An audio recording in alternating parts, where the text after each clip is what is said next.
ala ngau seki kako.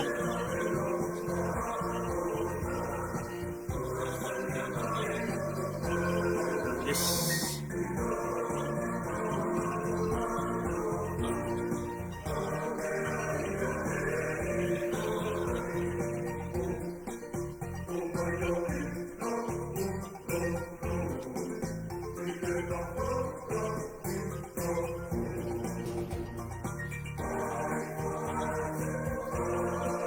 Taya se usa manatu lelei.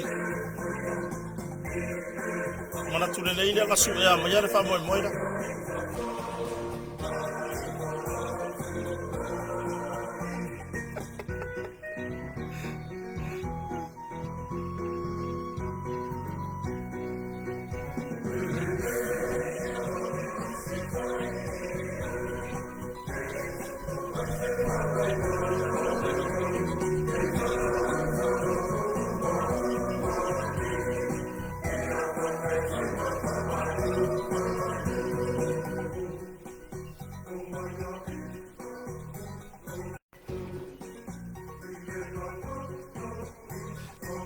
Wata, se usa.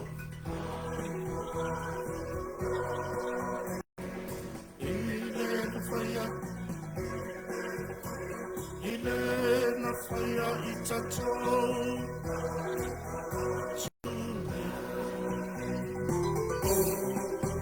Maloni.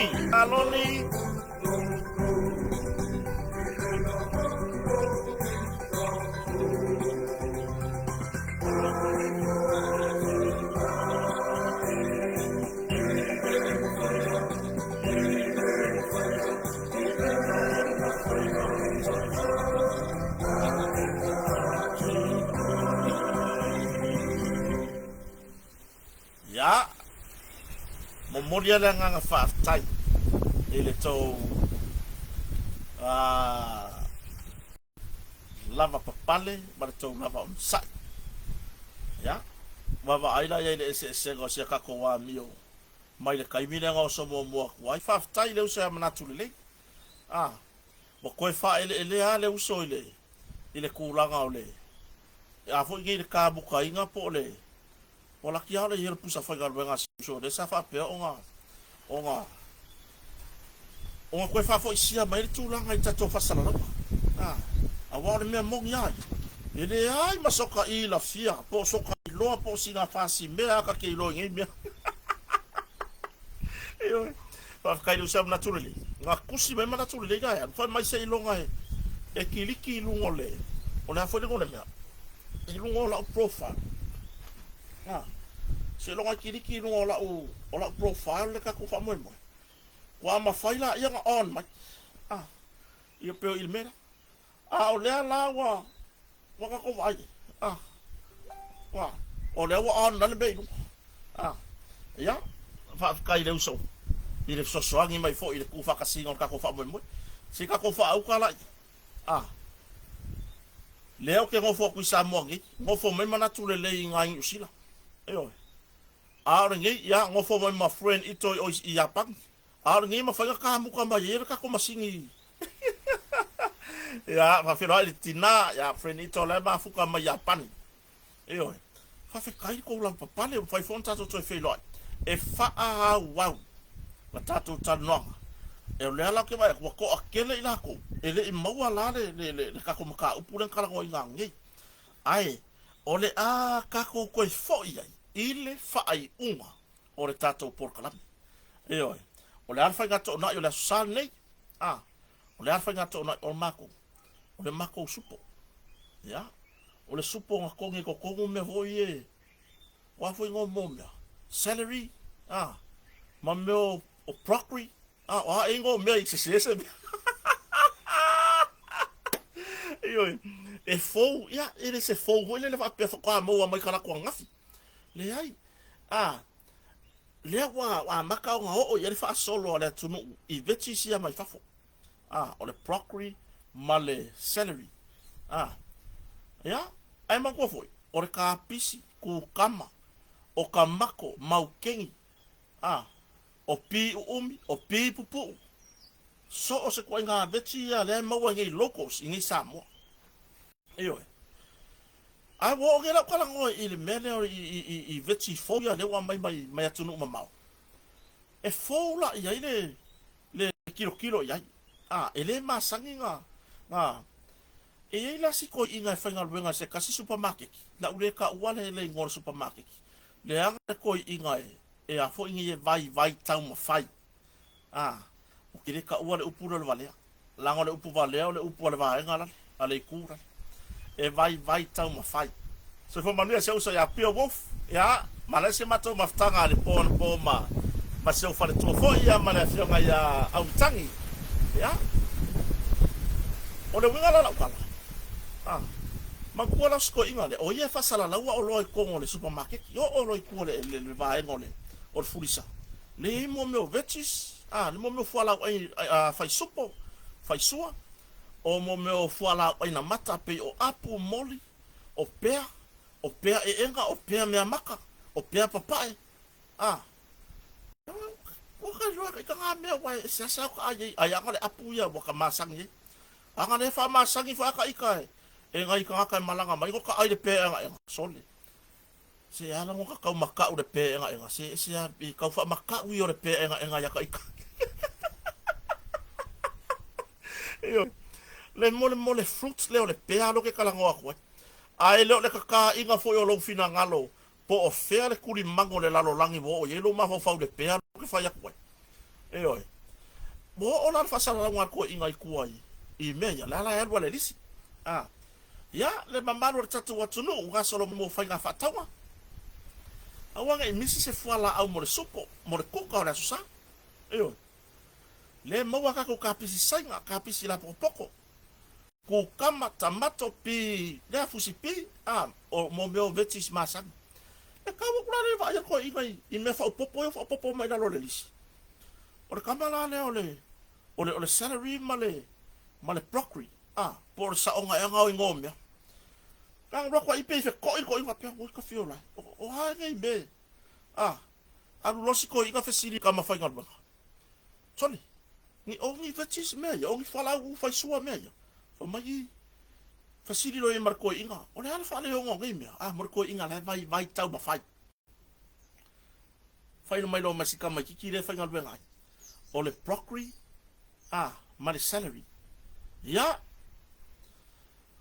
ko e saulo marco inga fa solo halu ko amaka fa mai ya le maua ka ko fala au fa supo fala au fa sua a fio mai tua nei o lo iai ka pisi ku kama kamako maukengi ko kaulo marco inga i fala au ye lu wa ngalo la de ko inga nga wa ngalo ko inga ngoyang ka o masika mai kanga ho marco inga i fa mai ya le fo maua i marka ko sale lesi le sale ri le fa marka ko polo keki i mo vai maua marka ko sale lesi i maua mar polo keki a wa supo o le sa o le mea ngā ruen mako supongi o le mako supong fai angero supo moa ko u yer sale lesi ko kongo e ku waku i mar polo keki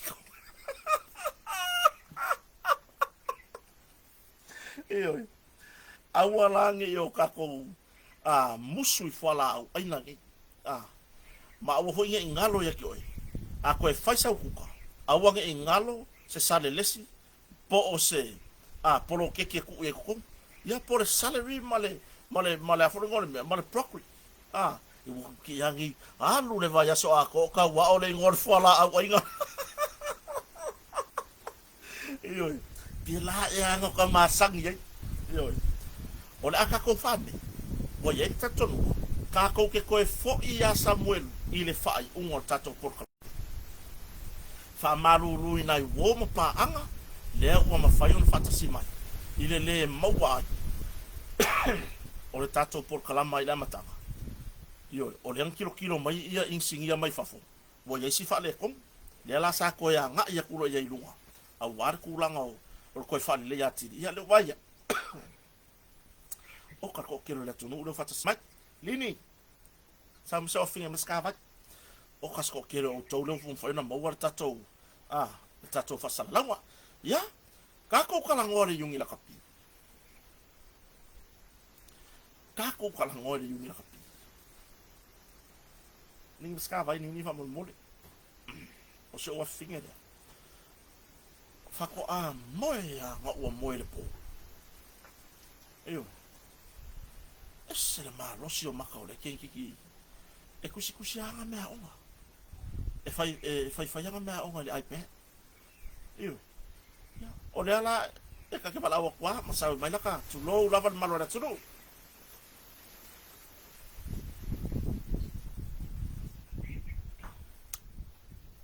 la ka ko kala ngone yungi la kapi yo la ka ko kala ngone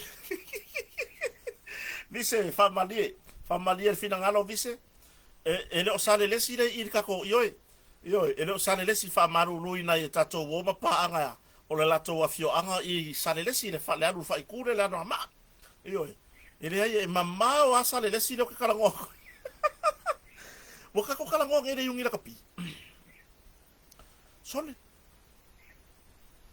e fake ia ele nga ka o si tamali ia mudi anga tele fata Brian Lima e fake ia si tamali ile fa ai unga ale la kapisa mo ile terminate tai o lana au nanga po lang kong kalaki yo ngo maka po kala mere iti live ia pole pokala matango fia foi ale fionga ya palaudi eri tawol pini fa ko mo wa so va ngo ngare la va va ko mo ka makai pokala wa vai le pisire sa mo wa sa va no e fatala no ma ya tonu sa mai mo ye to tele o tatu watu i se va enga ta ua sa mo fai ona fa so ele fionga ya muri anga tele prime ni ma ya po fata muri anga tele prime ni ma tu lo so fa oreta mali la ka ko le fa nga la so fa prime i de melia ya au la ka ko la ngo ai le ngo wo i lo ai o pala prime fa ka ngo nga e ma kuwa i ke i fo i la tunu o nga ore ka penga i ore olimpeka ai ka ngure kusi o lele yo ai ka ngure kusi wa fa malolo o le me fa ngongo ai o le me ai piko siri fa ngongo ai o ka ngaka nga fa malolo ele ai masesi ka ko kala ngo sa o le komiki fa kongo le nga fa malolo ma terminate le kon kala kia por le pulenga a ko le ar ka ko sevens ele ai masesi nga fai ma ave fu o le tunu il ka longa le la kapi e se ala le la kapi vo ile la kapi vo ngale i ka longa la kapi a kalapu no malalfanga a wai fo ngi mo no kalapu ai le ai masesi la woria bol fasili ngele il kai fongo ya kulepa por ta yori tuanga ngala kapi kulepa ore kari le ai yo ele ya se mang samo yo ore kari nga ele ai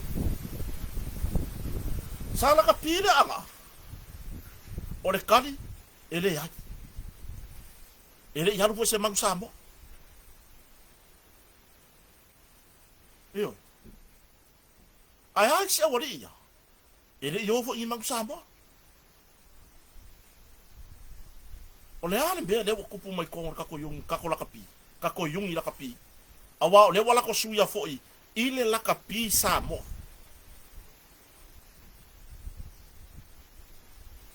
o le ale me le kupu mai ko ele alo aka ko kana nanga le awara ku mai le ai fo se ka fo nge ele ai fo se pa pui pui o le o ska ko kala ye nanga ka ko kia ya ku sa umale awara ku yo e ai le ya ka wa o lo ala lam papa o ya tunu mamau e ke kala ngo ai ile le melia o nga o le awara ku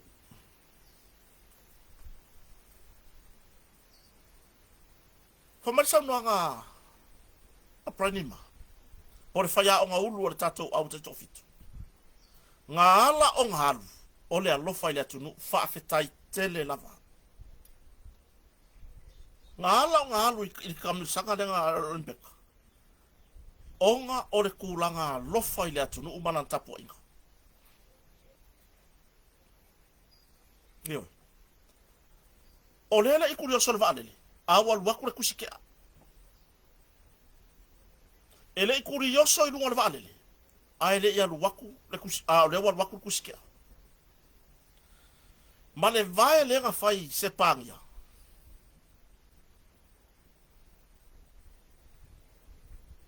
E o yese ka kukala.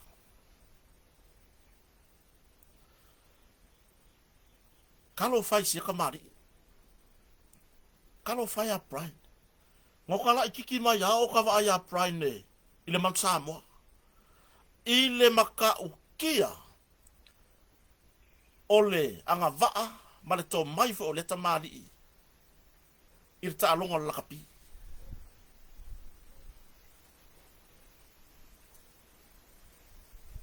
Leanga fo i mai a. E sau e fia au na ma fa au na tautua. Ile kako, ile avea i mawhai a o ngā uro kako yungi na kapi. O le kako kai kofiko. A le hale mele wo oye. Se i maka ale palaka ala ka avidi le mea. Se i a ele awani i ale palaka o le ka avidi. Iyo. Maka ukia.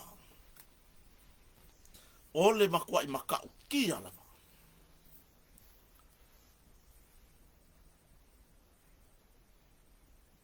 O lea ele mea ki ka ngakai whai kongore yungi laka pia naku. O se mea e ale hita pipili laka pi. O se mea ale hita pipi. Se o ka ngaka polo kiki gei. Wambakua i le hanga ai mea uma. O ka ngaka polo kiki gei. Ua makua i whaale a ngā mea uma i le aku ngu gei.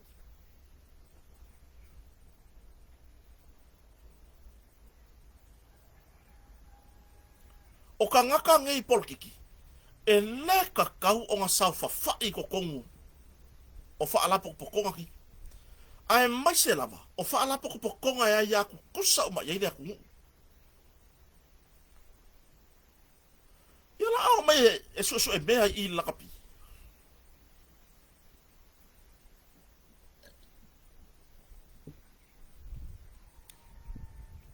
O la au mai e so e kupe i lakapi.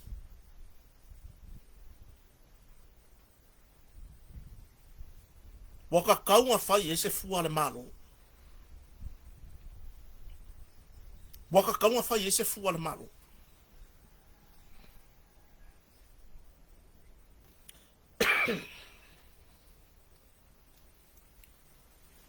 Fai le leki o fongu. Ngara se lau mon kupu afe kupe nga maua. Mai o se leki o fongi piko sili leanga pa u. Ale manu Samoa. O ngā wā, le o koe fia lango e le kungu.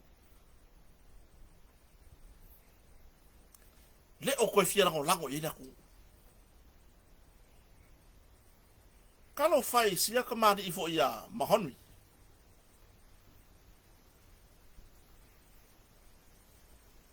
Le o koe whakasinga mai le sau siva mai i e sua e skupe. Ke nola ukala i ia mahonui. A o maua mai e sita mari i lea. Arwese. Kango la e whaaku le maka aki ang. Arwese. Alu ese la mai. Se e ka ua kui le lalo langi ma Samoa uma o lango. Loa nganga moni. A koa lo loko mahoni. Suaka. Alu ese marka ko aulia. Alu ese mai male laka pisa Samoa. Se i fai se fua. Se i sui le pulenga. E koe avaku o le pulenga ngai kukonga. Io. A fai sa e pisa. Ma sa e sa koa lo loko. Kaimi sa aviai o e ma. Ka maka alo le man Samoa. Masa e langa langa maka upu I meka ukupi. I le kaimi o ave ai ma matamtaan. La o fautuanga.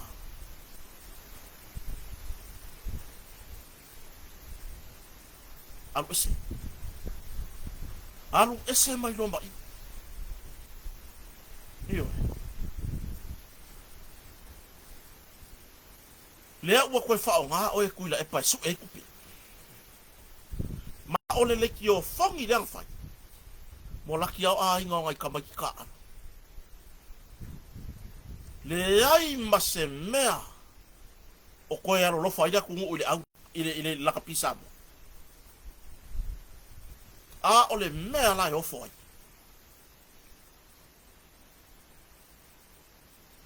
Whai di soa ngā kupi. A sao whai mai mar whai lau kusi. Ale he tau pipi. A sao whai mai o. A fwai o ngā dok whai koe. Ua pei ole laka pi ale he tau pipi. Ai ua le o se laka pi ale atu nuku ato. Ile ingoa sa moa.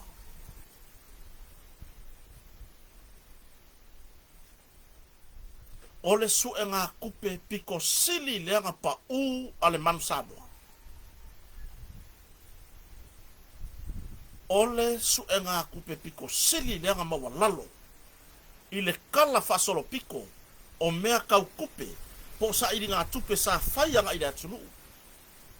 Sei kau laka fo ile lima se lau wafe. O I lea ua pinge ai. Le o koe fia lango lango lea kungu. Ise laka pi Samoa. Le o koe fia lango lango lea kungu. Ise laka pi Samoa. O ngau lea, ka ngaka lea sa fawha iai. Ka ngaka lea sa fawha iai. Eoi. Whamane mangako isi au au lango lango I ore. Ile koe inga lea sa fawha iai. Au ako ki kau kakala langa ile. Ese kou sao. Anela o fai aku. Awala ko ke kau kala o ko. Langa ele o se mea kuila epa le la kapi. Ele o se awa kuila epa. Ele o se awa le pa. O le awa le aku ngu ako. O ke a ia yo a o le Samoa. Ioi. A me wala kou leo. O kou wha mau popo se kou au. Se kou la kapi na lore uru ran sa kou ngofoi. Me wha mau popo se kou la kapi pe kesa. Ala ko wo mai ko ke so solo fa ngau papa. Ma fa kama ia per fa kama ia o le lau kapisi. Le awa le kungu.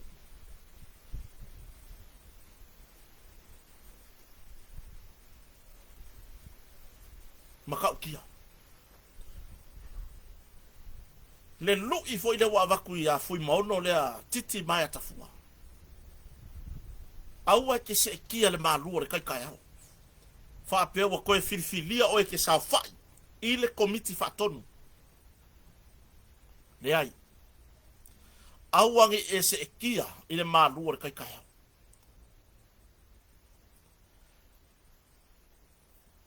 Langa sa se I fo I malea. Oe. E kuila epa. Eoi. Sa kapenga fo I le ipo le larolangi. Aran me nga o e lau kai ka inga malau kula I mai. Se I ar le waya o la ka vidi le mea. Se I ar palaka o la ka vidi. Kupus ka mo mba pusua le a. Desa abe agem faya o karwa inga ya ka kusulima. Se I lala mapusua. Le wa kupusi ka mo posta mali ia muri ang tele fata. Brian Lima. Momo loka loko. I loka lofa. Sia tamali. Brian Lima.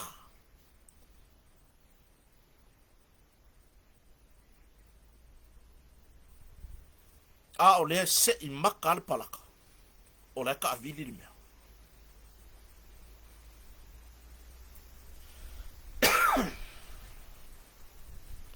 Se vai le makaukia. Se I kako whaauka I ai le makaukia.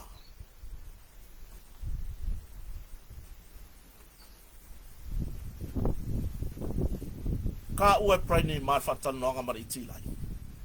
Le awali e ko a fa ianga o le malanga le Spain.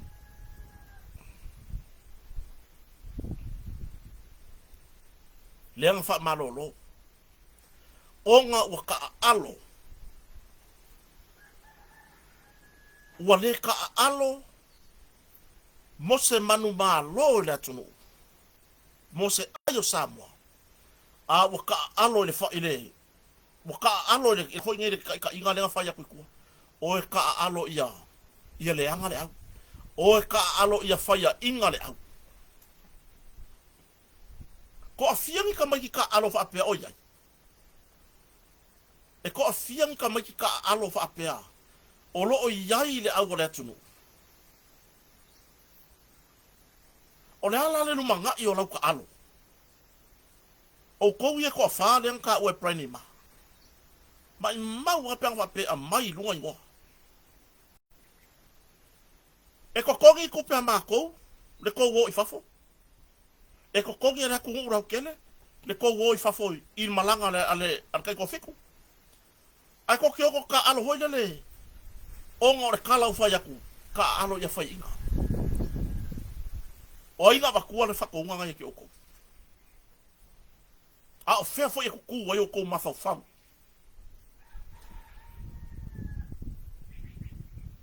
Nā mea wha ma mawhai fuar wa alele i lo wanu. Nā mea wha mai maua i fuar ka ngā vai o reku ungo e kia rue wha alea lea. A o le munmuri ange. E ese le whau whau ngā le whai mai kua.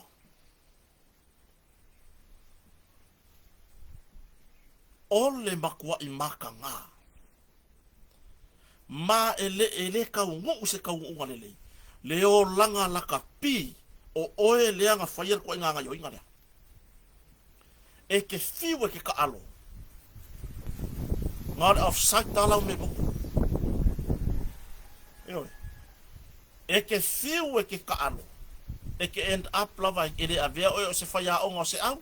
Ai avea oe o ka ofi pepa ka e ngifo ale atu. Eoi. O lo kulanga ngai ke o iai. O lo ka fia mo me ka e ngifo. Me foi ele que vai quase tu com ma ayam fewa makamoi. O le mea ngai ho ia ko inga kamiki ka alo fa pea. Ua le ka alo inga ia mangu malo. Ai ua ka alo male mangaku e fa faia inga le au. Le ala le me ho ia. E le o se taunu unga le lei. E le o se taunu unga le lei. Lea la ua fai el kangaka le ka inga. Ah, fai le fao so songa man fau faunga. Lea la le me woye. Fa malolo mai oe mani lakapi. Lea le me ua fai kangaka ia sa fai el fau faunga ka maki. O fa malolo. O fa malolo. A fai ua fa malolo ka maki ngei. Le sa fa inga ai le au. Fa ai le a. O la fa malo loka mai ki o fa nga fa ya kuikua. Ka kau fo inga fa ngi mo li yanga o kangaka. La ngai lo se mea se ainga. E lo se mea se ngo, e lo se mea se ainga poko poko. E lo se mea se kumalo. Po se au loku. O le au ale atunu.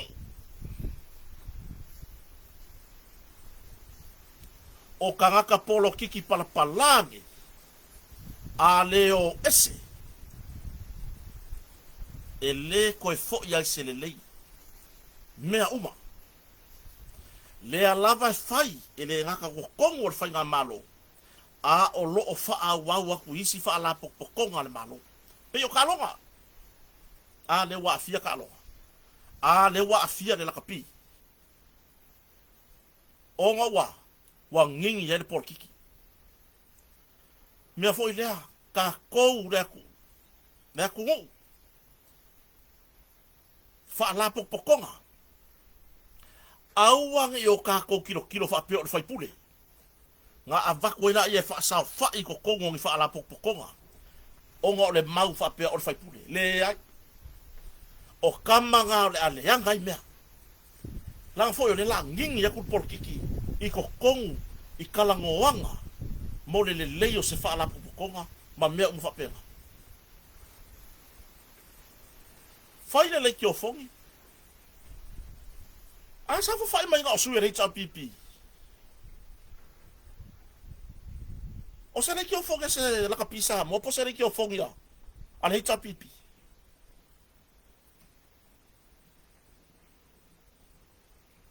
Silinga o ese kangaka ngi sa fu fai le poa.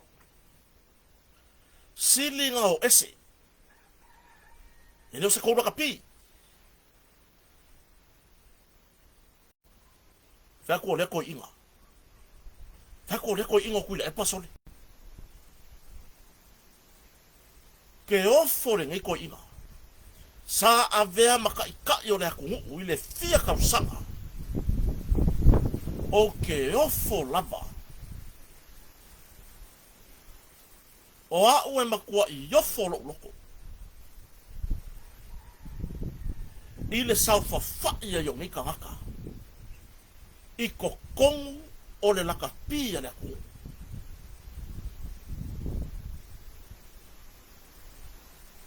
Sei fa au kala i. Mea foi la nei polo keke nio. Le whanga solongi. E le kakau o ngā koe sao whawhai ai. Ni whai pule i kukongo mengi. Hawe na kuongu. Kawa sui whai ngā whaamai. Awe i le kungu la kou ke waaia. O lewo i lokni. E ia la uporo kiki le ia la uporo kiki whaavale valea. Le au whai poro kiki pala pala. Wha fo i le au le kungu i kangaka sa ka alo. Ma avea ma ave fuwa o le atunu. I le ka alonga nge i la kapi. A e wha alonga kula o e kere i la kapi. E kere i kui no uru se skalamu ma. Awa laki konfo fu inga. Ke whai aku. Ke ofo au le ngai koe inga o tuila epa. Ke ofo ri koe inga. Wa lei longa se mea pa se vai pangoa. E ali ya e mai ai longa ye swafa po longa ingoa.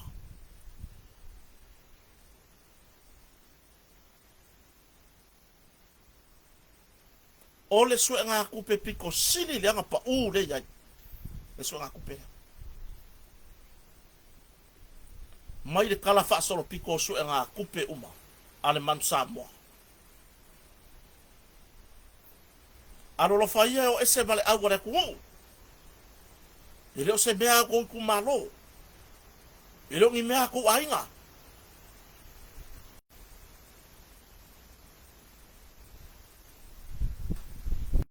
La kou sa fa inga kou ki so e mea. Kalo whaia right. Wa leva nga kakaunga kou la i le sui o le fast day i le poan. A fai o le whanongongo mai walanga la ngafi na ngano le tunu. O ia, e kakaua o nga mua kula i masavali ase. O ia o le sui o le malo le kul kaimingei. Ia kau la mua.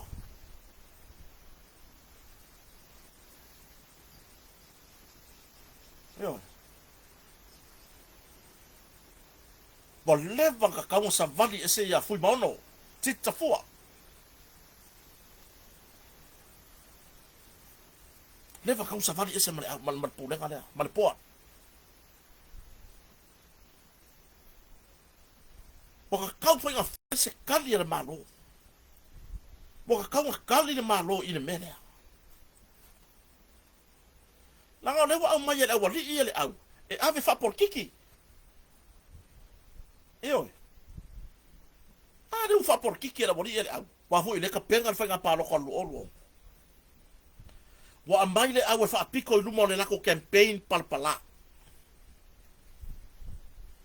Wa ka ngofi amaile au le atunu. E whaapiko i luma. E whai e le whaaleanga i le whainga malo. Me le kauma ka hala i kako whainga malo. le wa au mai le awan man Samoa e fa apiko i luma e fa ye le so fa ingo fa nga malo a me le se kupe au mai I anga ko pusi karo sanga sa ko karo sanga le malo se kupe o le kali ele ai lua min skan ale malo nga kali ele ai sa ko karo sanga ala me wa le kai kai le kuanga I fa sala lau foi fafo mele lo ka ko fai ngambalo le wa maka ia polokiki palpala wa maka campaign e fa nga ai le manu Samoa ma le kala le wa be fafo ele au le malo ele au le ala tunu o ka kala on lango fast o kire au ya o kire au ko menga kan ko ese ka kaunga ko ese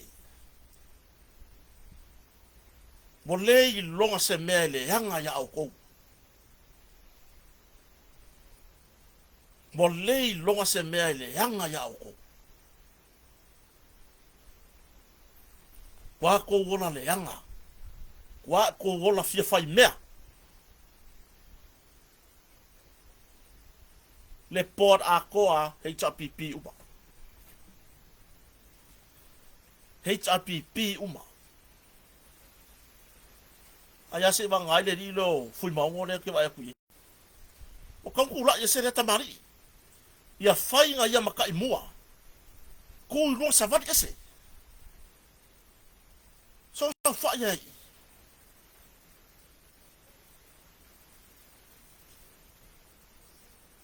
anga wo ese pulenga kasi al fa no so nga kupel awala tunu ai pa I lunga le ilo pe kasi sa nga kupe ai pa I le 5 milion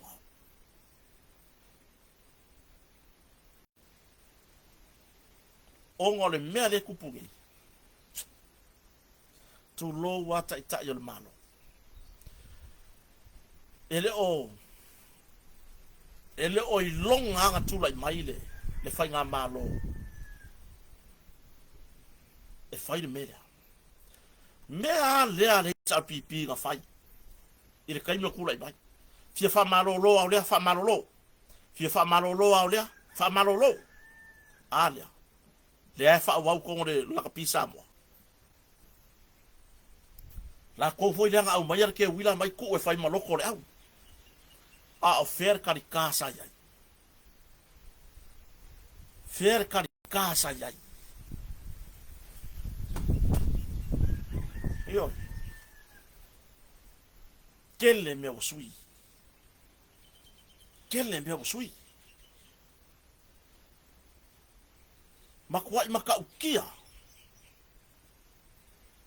la u fau kuanga ma la u ku walalo ile malo fai se fua le mele wa maka ukia le alu wale ta pipi wa mahulu solo ya le fai pura ma ko malo sa fa ele ila kapi karu ola ai a fai fo ngala kapi mon apuki le u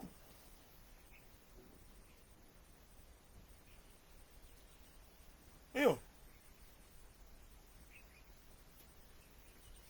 fer ver inga ko mai fo I le yungi la kapi ko ke fia la mua I maka vale ai fo la kapi da ku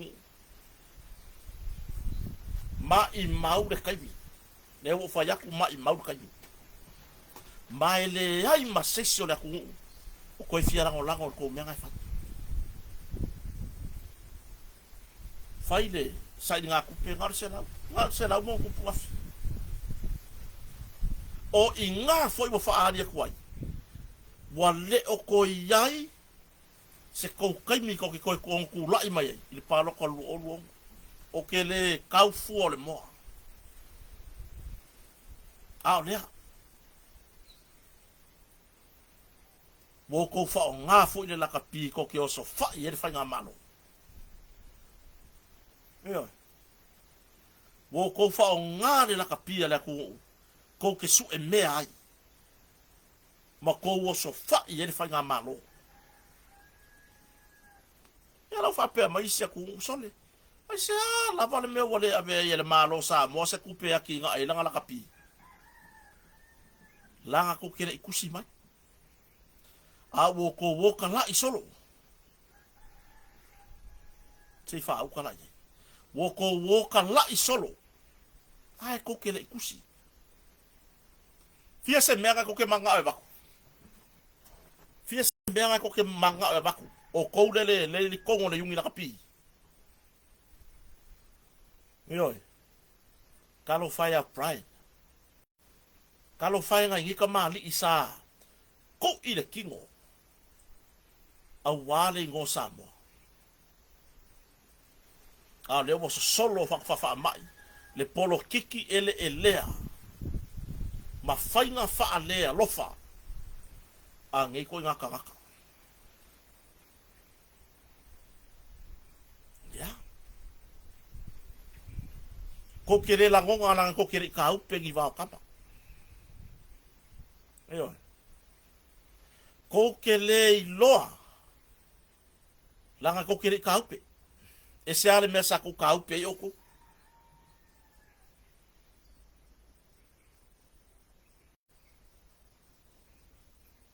O ese. O ese. O le arfa ki ka ko o ese. A le ala vale me le ko ke maua I. Wa lai yang ko. Nga ko manga o ko ke ngofo pe.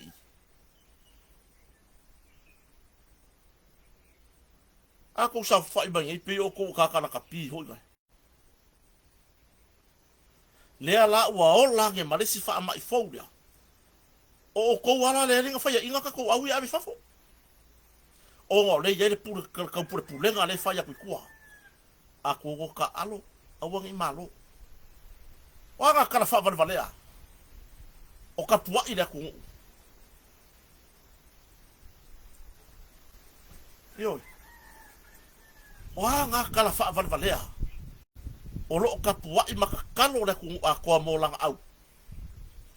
A o le ko ke fai aku ka alo awang I banguia, awang I malo.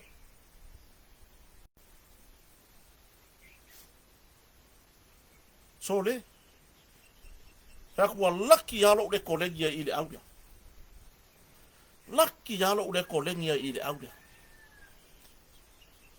Fa o su e mal pe pakai ngifo mo ubang aya ubang pe pakai ngifo. Yo ko ngoni ka ngifo. Me fo ye mo meu. Wa ingo me. Bon mouth brush e po aya.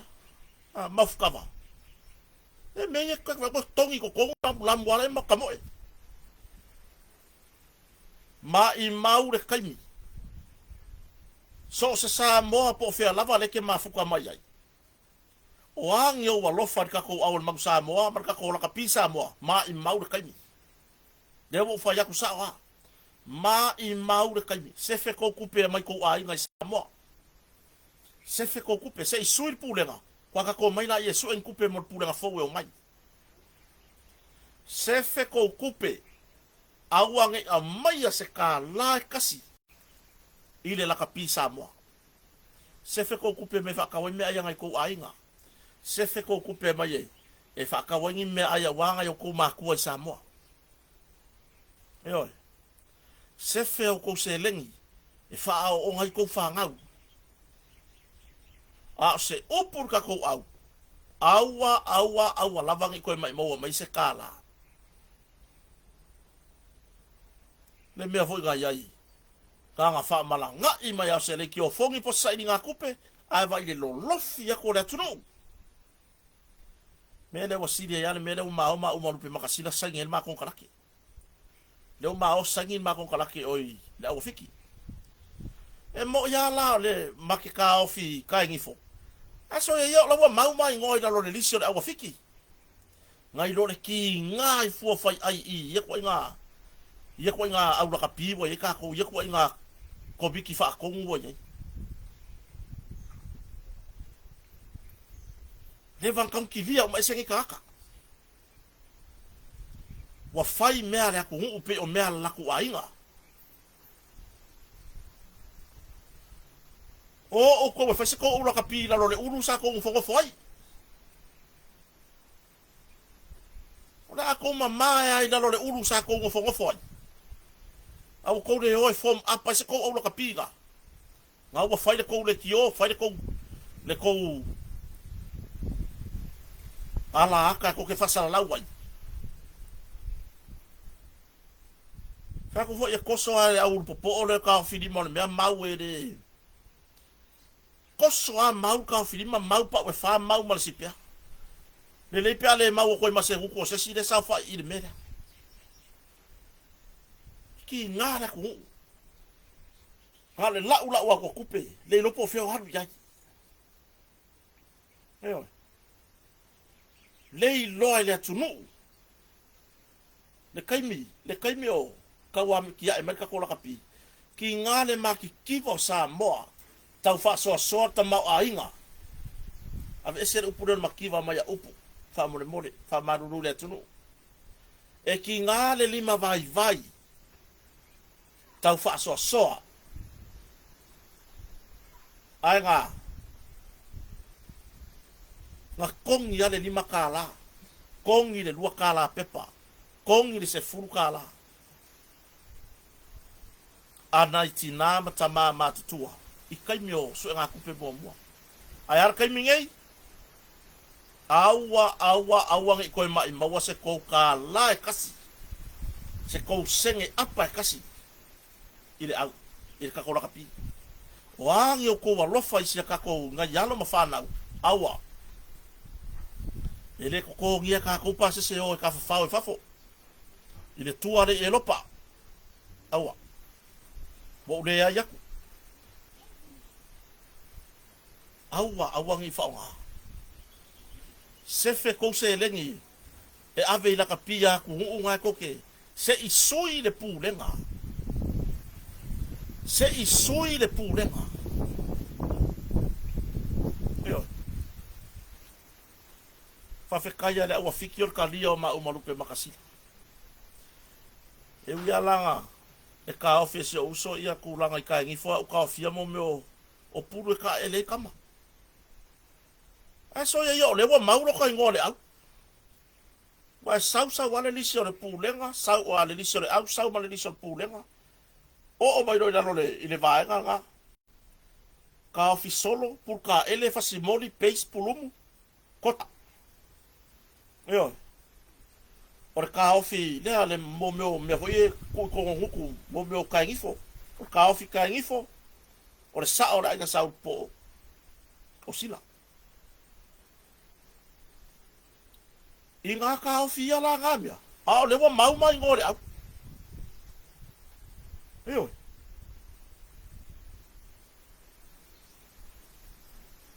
suir pulenga ka vai le ko mo moli yaku o le lango le atunu o koe manga kua i lo marko inga ia mangkua aso ia kau lengi ka avale a mawhaianga saure koe inga le solfangua mai kua e saure kau langa uma koe ki e le fiafi koe haru kua whaonga le solfangua tulau saure koe inga saure ku ure so ngor solfangua i le me whaile bori a laka ni malai bori ai arwin ava yang awo nga sawe mai le me maka siong ai nga inget kau laka yo e umai fale nga ava le fefu ka ape foi marbodi son e for ko nga wona se so fangua aluang e lo marko inga ile bodi e for la ko afa ka mai ki la ngo fo nga malai bodi la karkala ngo nga malai bodi for ko inga ku vai o ko o ke le manga o koe kupul mea kupu ya soya. O ke le manga o koe kupul mea kupu ya soya. O le inga o le lor ko inga. Ka le ko ku ngai ka mai fa mai. Ko inga o le no kupu. O mai e oe e su e mea so fangua le. Ale maua la so fangua ngai. Ya. Na ko va ai la le mea kupu ya soya. A o ke lo manga o kupu. O ngai ka mai ki o mai po a maka pong i vo ngai.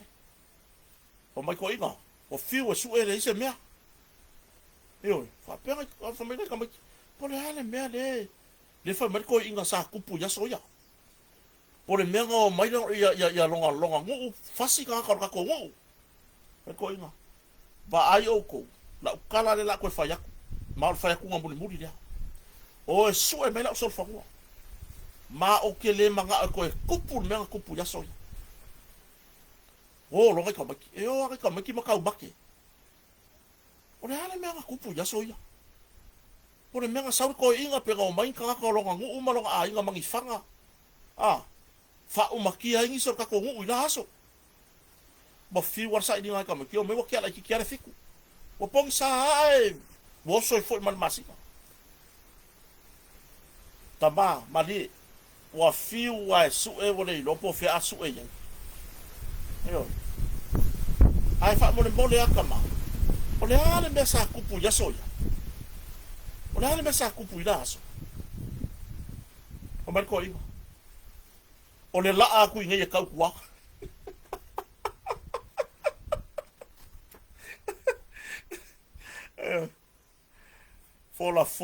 fola le me sa kupu ya soya ai fa ifo o le la aku ya pia kau kuwa le me sa wo so fango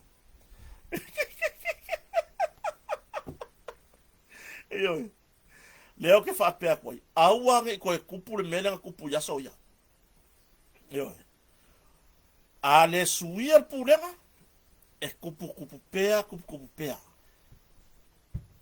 mai le o ko fia sosoangi ya ile atunu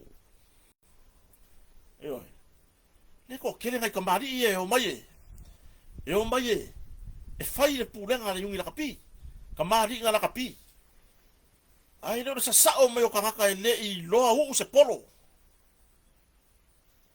o ko ia vai por ale polo ko do o ko ia yo o ko vai por ale polo ko ka alo ai a foi o porkiki oi me fai el porkiki yo ko o le polo la kapi i kamali sai de ka alonga le la kapi ya kulanga faftai de punia lava ile sosoani se fulu no foa fa mama toto faftai de sunga fa fengainga ya lale peteru masion fartua ya vini peteru male a inga al punia lava le mea lo fa le sa fa ile su nga kupi le o ma fa inga mai le si se fulu ngo foa fa mama toto mole fa le mai fa mama toto i buto tua yo mo bodi le nga fa tai si fu a inga i fu la to sao ele nga ka nga loke musika lo faku ka ngo sa or faku ngal punya la va ka ngo ko lo faku fe e wa i solo wa lo faku wow ma fakianga sa ma fainga fo le punya la va le ko amerika wa e lango le fale mai fa matoto le wa ino fo lava fa to tonga ina fo wango fo se fulu nge e fa mama e toto ila to wolo ma solo ile fale fa matoto ya ongo se fulu lima kausanga o se kama o farpuipu mole fa kausanga mole makai fale mole makai fale makangaya makanga yo mela ia ka o mori yanga onga mela ia ka o sori nga kula fongo makuya e vala au lunga le Supreme Court ai ale mori yanga o Samuel le loke la lo le District Court por fam snoga maunalo ai fai mai ya custody se iaulia le masina o me le tausanga fou e ilo i mau mafanga solo le famsno fa tausanga le falpuipuia e le lava fa kausanga le falpuipuia e makua i le lava mai o kaun ko ilo fa salanga ko kilo yai i tulanga le ya ko kolu fo ia lo ia un fa tadia le e famsno Samoa le sa fa tauto ma le asa uni fo i mata pena nga lue ya o nanga fa lo ia i tonu so tatu tunu i Samone pe ona yai le sunga ya pali tele ya po pali i John Taimalangi afile o le sunga ya Fraser Luke Lawrence o le palangi si kamalo ia la ya marita mai tai lo ya me sepa tapu itea la faiali ko koru le fu wa join kongole o falanga mai al famsnonga a walta o me no mata upu ta famsnonga ya fai loa la fionga al famsilsili ya sa tiu si mativa prese o se taimi mua le nei wa mafai ai ona a vea se restala o le famsnonga o lo ngalu e taimi nei e fai malo ia pela na ye le sunga ya pali John Taimalang sia kamari e kele fo ia le mau ngasu mau ngau sa ui mai le kamari le ko fo i mai lava a vea ma CEO o le tanga wenga fo msnonga ya ai nga tedia le ko tu lai be fo ilona pulo o le vea ai malo ia i to tonu o le famsnonga ya ole le siku le ala la ka ko fo i lo iku wa to tero na tunu le i maua le kulanga i ka pure ya Samuel ka kala nga na maka o ngor kulanga fa le ko ngor ka ko o le afo ngol be o ka ko pet sa fa ko ka ko lai o le ala la ka ko kala ko ka sei o nga mai ai lo le ka ko fa mo i le ngia fias pe ona au mai e fa i ngor fa msdonga sa fa ina e bui Clarence Nelson te ena le tatala i tu o Samuel e pe ona fina wina fa tu la fono ile apili le sa fina wina ele tinalo ia po le fionga ya unasa yuni sapolo masionalo ya fui maono sapolo fui maono Josephine sapolo yo ya ai ole afa tu mang pe fa wang pe ona nofo tau fia Samuel i lalo le va ainga ale mtanga wengo leo se ia aulia me ole tau sanga fo e wala a wai mai ro ilo nem ta pu lumo al famsno ya ka ko kala ngo i mka pu ni ilo nga wa o me ngi sa uki kilo i ile kulanga ma wai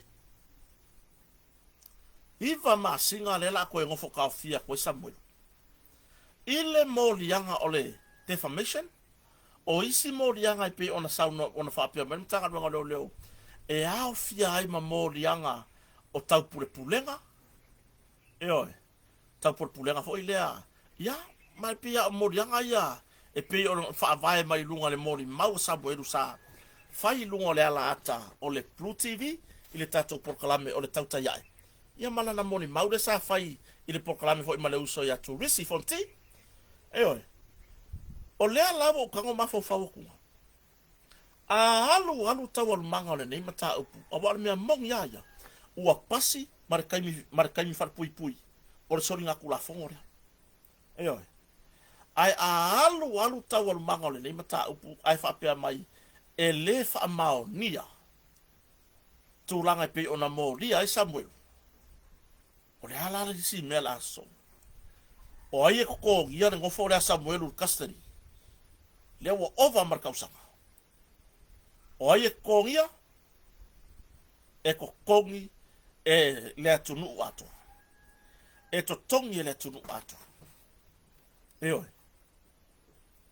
ai o le lava le mea wai pea o ka o le mea lingi e fua le fina ua whaatu la fono ale loia po o se loia po o le prosecutor official lawyer city ile talo sanga leo afai o le kalo sanga leo ile loia tu ma oti wa le loia ku ma oki lea o le nafo Tamalangi o le loia tu ma oti lea o lo ngafa man mata upu lea a faila o le kalo sanga ia leo e fi nau per ka o fio Samuel ai ma fai o nga kalo sanga i moli yanga matu ya pe o le fa malo si ka mai kai pule le umatu low lau mei mata i fafale nga oia o avea matangata fai ngalwenga moe ko kolo fasio tangata Langa ye me fa pena la ku. La ko lo ka ngo fia fa la fa sa ingol aisa. Marijuana. Eyo. O ila ko e uma loso su enga leo. Ai avaku se karusanga se lo ia o lo ku mo se so la kongi. Ai fa peange leo le la ko lo ia. Mo uma ka ko susu. Kakala lo ikua. Ai ale modianga. E makuya. O le modianga o lo o afia isa wanga o tamatai. Po whanau teini. E makuya le modianga. Ai ua ioe leo e kakala ikua. Ini tu unga malo losi. E pei o lea. E yang o whaia. Kako a maya fiki ingu o fiki e whai mwhakaikaira. A whai o lau toka po o nenti e ngofo le victim. Po o le ngā afia soni ngā tula fono. Nta upu ya pe o le rape. O morianga maka ngā kau ki refi wharongongo iai. E a mai le onga ma tu onga malo lo se whamasinonga. O lai haru ke ngofo i oi. I supa. Auange e koe laka i le meolo iai le victim. I oi. E ke sangi whaakolu le vai aso. Longo winga, sangi la so ngafua, sangi la so lulu, sangi la so whalaike. O aia inga malo losinga. Ko e kou iai mare kaimi. E ka kaunga o le kaimi lea, au ngi koe siria lau sangi kua spuru rua le auki. E ke sasi lo ika. Ko e koso mai oiko. Ka ofi pepa malanga. O ka se kele o ava ngoa e mawhai ai. O ngā. Ka kala i kua. Ini tutu unga marolos. Ai wa iai lo tari tonunga. E ese mai le whai kaunga on maka upuru ngei. E ese mai le whai kaunga on maka upuru ngei. Nea le wingo la ukala e ese mai le whai kaunga on maka upuru ngei. O le maka upuru ngei. E ese mai longa le kilo al whamasinonga. Pe ese mai le kilo al mtanga luenga leo. Onga o lea afia ele whai pule on mako i kumalo. O lea o fia ai le ko alua o Frankie le pisingisi e sa moa whanoloa. O lea o fia ai le kome sina on mtanga luenga. Manisi o malu o le malo. Ioi. Pei ua whai kau whape ngāle maka upu. Onga o lea afianga o ila kou. O lo kea le kura fongo. Ya le mea la leo nga wha ese mai o kou mai kangaka lau kele. Wa o kei loa, anga wha apea o se wha leanga lea Samuelu. I seisi kangaka ese mai, i se kangaka kukusa mau. Ia po hau foi, wa le vankakala i kua Samuelu. Wa le vankakala i kua Samuelu. Ioi. Ai langa ua kou ka ngofi wha akulanga ese. Le kilo i le maka upungi o ngā whaapeo o kou. Le ai. E le ese o kou, ese mā kou. E le whaapeo o kou o mā ngawa, le isua o mā kou o mā ngawa mai kua muriulu. Le ai. Aua ko ke whapenga. Aua ko ke whapenga. Le oi. Aua ko ke whapenga. O le fesiri. O pālengi ni whaki ngongo al tūlafono. O pālengi. O le kari. Le ai. I lau wa ai. E le o pālengi ma se mea e kasi. E le o pālengi. O le ale le pālengi. Sa o loko ka ngaka e la lafo le ba fau ma wha leanga. Upu leanga. I le kamai ka i pāle mia. Male ka peneta.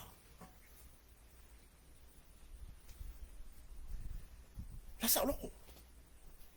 Leal meu kou leo e su e mai. Mai e whai mōrianga. Pese i longa e waku ka mai kai pāle mia. E whai lang kangi. Se i longa e waku fia me whauru lang kangi. Se i longa e waku min star ka peneta e whauru lako kangi. Se i longa e whauru ki kangi e whaasanga i fake pages. E whaaleanga le malo. Awa o le mea masangi ngai ai. e ave kalo sanga le mtanga luenga ile Facebook ale la lolangi e vai me no Facebook ale la lolangi o kalo sanga le ofisa le Samoa page ia le fa le anga le malo mama ka pe sa o me yo le al me le fa kai mingi pe ia la sumalie mama ga ia fa lo a fa le anga me ka o malo fa le anga yo a fa le anga me ka o le tunu fa le anga i la ula kilo ile be ko ka fia ni Samuel ya pe ya ngo fa kula kala ele a ver ka ko kala ngama me ole a ko soya le fai unga famsno ai o lo unga vai nga maso una fatava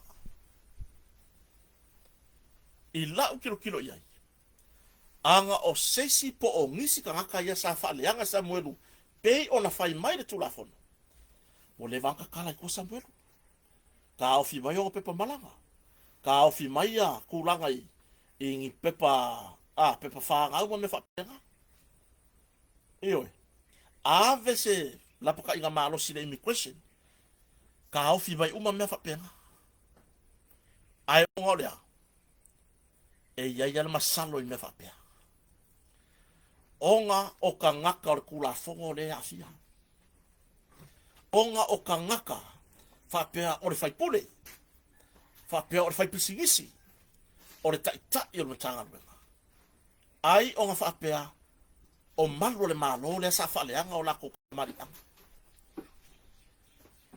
nga ala o nga mention e Samuel i ngoia o nga o le eyewitness sa iai le kai o fa la velave o leo vo ia sa sulu iai e fa ai loa ia ilanga moni mau ala al menga ia ele i faia se la ko ngaluenga ile moni mau Samuel le ala o ko kurioso loa fai mo ia fa sanga ya Samuel makao fia Samuel ai ngaloi makasia ka ko wa mio ile mea ngala ngalu Samuel lungai yo ile mafua anga konga la nga alu Samuel i lungo por kalamengi e fa ai loa langa mona ya Jeremiah se vo bangia se uso o tu langa na yo o la pilele mo wa fikire ri no Jeremiah ku langa na e yai a wala fa yai ai pe kai o lo fi ngau rama leo e ka ofia ka ko kakalo mo si uso ya Samuel ka ko kakalo mana pongi ile fa moe pe ona ya ile sa ilinga o le Hamilton ele o le unga le ka kum kaupu ele o le unga le ke le lava ngoa le ala ka ko maua ka ko ke fa tua ile tua mo tatu ana pongi o wale ni fa moe yo o mai ngai la te famation yang o mai fafo le albenga yai la sa loko la me wole fa mingo yai ia tu manga o le tu la fono e kusai mare unga o le fa masinonga le nga fai mai fa masinga e pe o masinga o nge e ko fa le nga mai pe ko fa isau la me nga yai nga lele Amerika ko sau fa le nga ko sau fa le nga wa ngaka ya sa mo leo ka ko wole ko o fafo fa fer ku langan mele contempt of court wole uska ia tu unga ale fa masno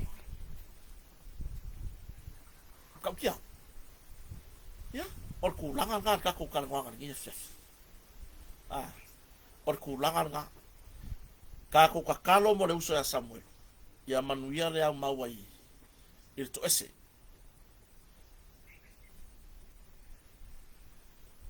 ia mau apelo na fatu tua ma ia tu mau pea ilana mau wai le o malue lue lava Samuel ila mau ai kaku kakalo mo le uso kaku kakalo mo le uso e ai si kama i vai ngala kiki ki fa mai e ka ko por kalam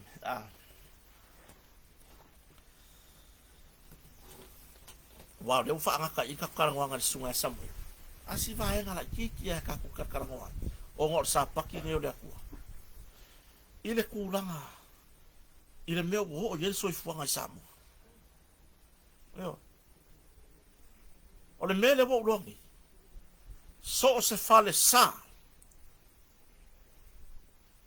Ole ale kai mile le ke adu ile fale sa ka penga no loko molo wanga ile atua. O le a se kaimile lei ia ke anu ai farsa. E ka penga lo loto ma lo wanganga i le atu. Ya? O lau kaimi. Ah. E le lei alo umua mua le farsa. E le leilo umua mua i le farsa. Ai sea. Langa a o muri muri aku mua mua ngis. O le umi ya si kepu pole awala savari farsa. O le umi fo inga le ni pingera ka ya kaika.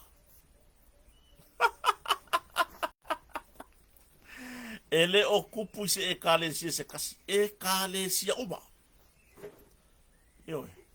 Wanga on papa e ma le leyo la e. A o ma faunga ma loto e makakia. Sa fe siri la desi fai fe au. Ina wasi yasi risi ai. Na ele me wai de ko ba ko de loku. Siri si kamanga. Amerika la ko ina.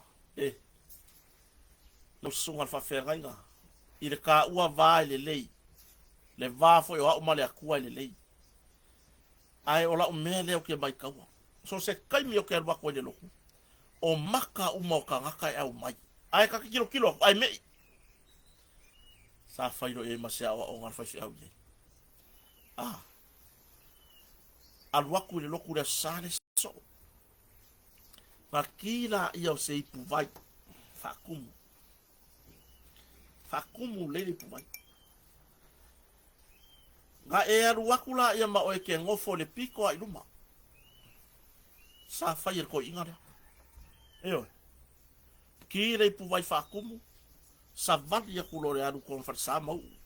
La kwa ngofo i lumo pure la. Ngofo a piko i lumo. Sa fe siri ele fai fe au ngawa umar sa una.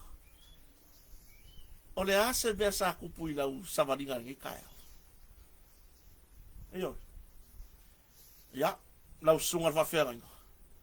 Wawa, le ai mase meo le ipu vai o masa. O nga sa ukilo kilo ai le ipu vai mo usavali. Ko fai ke o masa ai ko ngol farsa. O le au core story. Awa ka ko ko kilo ingisi ka. Ka ko wa nga i ka ko ia i luma mo ka ko lele. Ah. Awangi o ka ko kilo es. A fai o le ipu vai o lo waru le loku mo le atua. Kilo i le ipu vai. Kilo i le akua. Ai awa lava i ka ngaka o lo i ko ngol farsa. Langa wa loku for ki Apollo. E lo for ki Apollo kuil pelawe. E lo ki Apollo kuil fusiwa. Al waku manela e pai. Ai a e kilo le puvai. Po o le atua lea. E ke o ale me ke sa fa ye le masa. Yo. Le ma fai ga masa. O nga kilo e sia. Kilo e fa finga le ngo fo me fa yo kala. Kilo ele fa finga kwa o ile fa yo kala. Ai kilo ma e focus le yo e. Ile i puvai. Nge ke o masa. Au te lenga na tato proclame ni ya fiafio da sapa i o le atua. Mo modi le nga fa afitai ile mamalu o wo ma paanga. Kako mafuka nge ya fiafi. Le atua fa manuyanga. Fa manu ya tele ya te utau ma savalinga na foi vai aso mo ya mo lo to malosi. Yo na fa na foi la fia ngai ma o onga. Wa vai pe ya mo susulu man me pe la ave o la inga. Fa fetai tele lama. Il tato maftanga i lungo tato porkalami.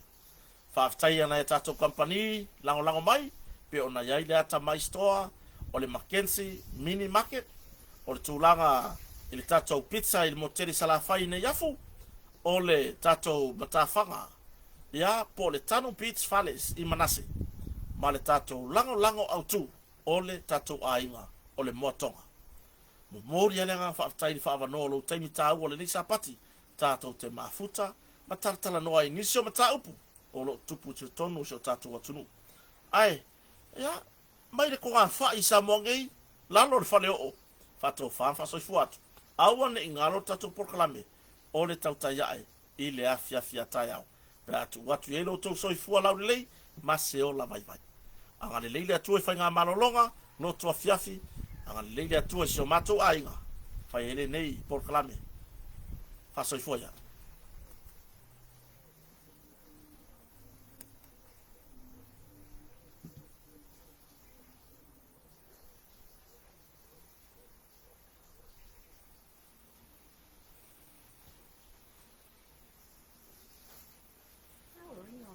Welcome to All Tech Lansing.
Ecclesia,